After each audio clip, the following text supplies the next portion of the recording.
Le deuxième, le plus important, et j'en parle très souvent, c'est que pour moi, il est très important d'avoir une grande empathie. C'est ça. D'accord.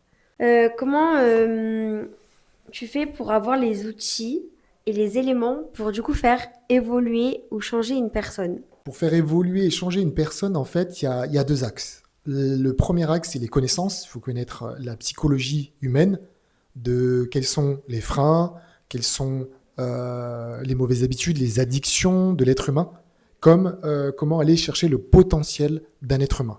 Comprendre en fait sa psychologie, de comment il fonctionne dans chaque détail, que ce soit dans la partie du cerveau, des émotions et des actions.